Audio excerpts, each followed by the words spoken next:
Good evening, everyone. I am Vlad. This is Pepsi Center, and this is the Burgundy Rainbow post-game show for Thursday, January 18th, 2018.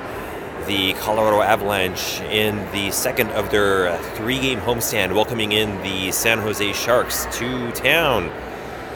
We had a lot go on tonight and a lot to cover, so let's just dive right in. The Avalanche were riding a 7-game winning streak coming into tonight's game. The San Jose Sharks had won back-to-backs in LA and Arizona. They are 6-2-2 into tonight's contest, and things took off almost like a rocket, as Nathan MacKinnon scored the first 2 goals for the Avalanche tonight, his 21st and 22nd. Mikko Rantanen and Gabriel Landeskog getting the assists on the first goal. Sam Girard and Rantanen with the assist on the second goal. Carl Soderberg would cap off the scoring in the first period, scoring his 10th of the season with primary assist by Matt Nieto and Blake Como getting the other assist, giving the Avalanche a 3-0 lead after the first period of play. The scoring parade continued in the second for the Avalanche, with Rantanen getting his 16th goal of the season, Nathan MacKinnon getting the assist, and Mark Barberio getting the second assist on that one.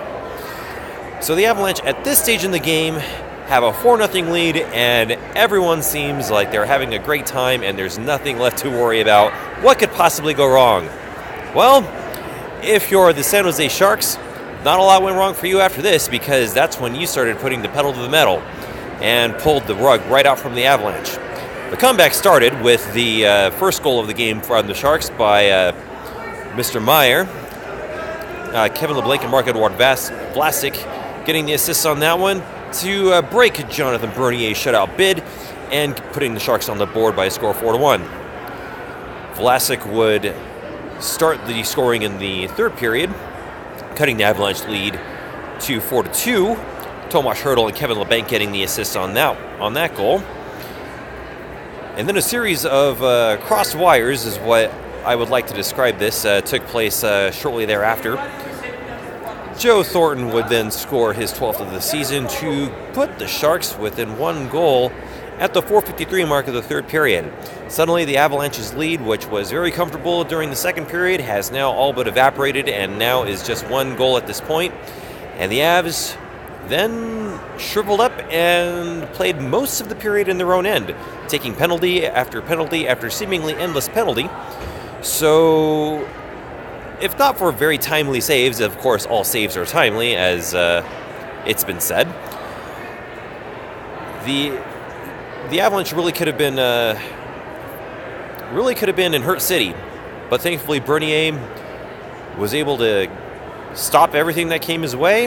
The Avs were able to kill off all of their penalties, and who else but a timely goal by former San Jose Shark Matt Nieto, his 9th of the season, right on the doorstep of Martin Jones at 16:46. Blake Como getting the assist to give the Avalanche an insurance goal, which would then hold as Martin Jones was then pulled for an extra attacker, and even with a late penalty committed by Gabe Landeskog, giving the Sharks a 6-on-4, the Sharks would not be able to get the equalizer. And your final from Pepsi Center, Colorado Avalanche 5, San Jose Sharks 3.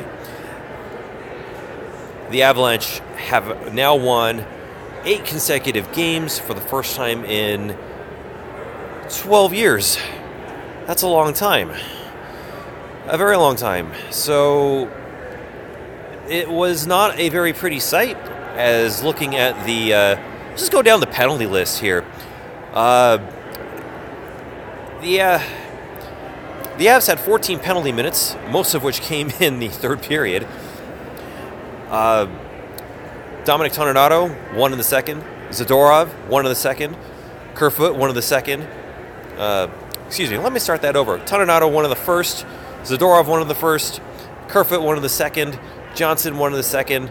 Nemeth, Landeskog, and Landeskog again in the third.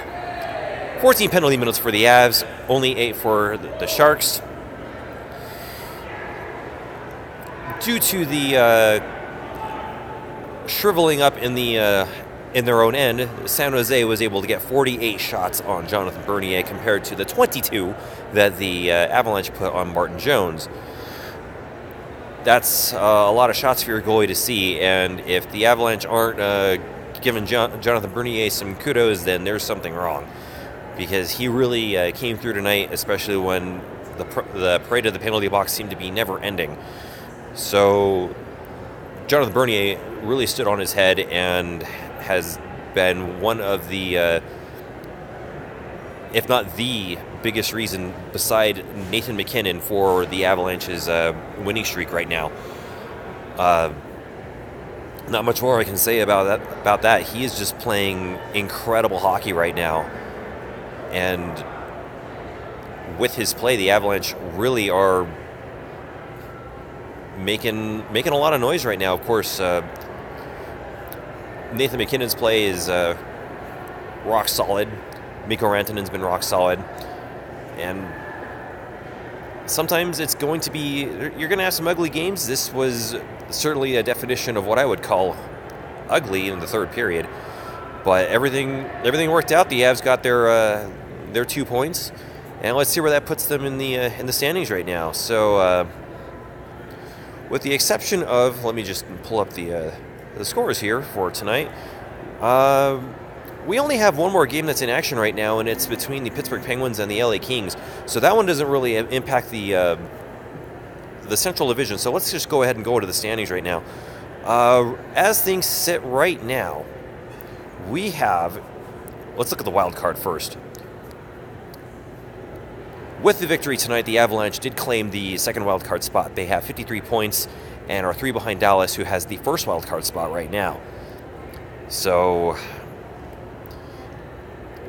the Avalanche are actually in a points tie right now with LA. Of course, now that I see that, this game with Pittsburgh and LA could knock the Avalanche out of wild card. But if the Pens take the victory, then by virtue of games played, the Avalanche will remain in the second wild card. So if you're interested in watching that game to see how that goes, so let's see if the Pens pull that one out. So that's where things are right now. In terms of the standings, the Avs, of course, still have games in hand on everybody in the division. They are currently tied with Nashville for fewest amount of games played at 44. Dallas, actually St. Louis, excuse me, they lead the Central Division with 48 games played. Dallas is right behind them with 47. Winnipeg and Minnesota have played 46 games, Chicago with 45, and Nashville and Colorado with 44. So there still could be a little bit of movement if LA ends up going to overtime and if they end up getting a win. So the points tie is 53 right now. The Penguins need to win in regulation in order for the Avalanche to maintain that wild card spot. So, but for now, the Avalanche have the spot, and they have definitely earned it tonight, even if the play didn't always merit that. So that's where things stand right now. Of course, this could all change with the outcome of the Pittsburgh and LA game, but keep your fingers crossed that Sidney Crosby and the Pens will keep the LA Kings at bay. And that's going to wrap it up for me here at Pepsi Center. Final score, Colorado Avalanche 5, San Jose Sharks 3. The Avalanche will be here to wrap up the homestand Saturday afternoon with a matinee against the visiting New York Rangers, and then they head out on the road. So until next time, I am Vlad. This has been the Burgundy Rainbow postgame show. For a continuing conversation on tonight's contest, head to burgundyrainbow.com, go to the Burgundy Rainbow Discord, and head to the GDT channel. And as always, stay tuned to burgundyrainbow.com for continuing coverage on the Colorado Avalanche and all things hockey here in the state with the Avalanche and the Eagles and the Denver Pioneers and so on. I am Vlad, and until next time, let's go Avs.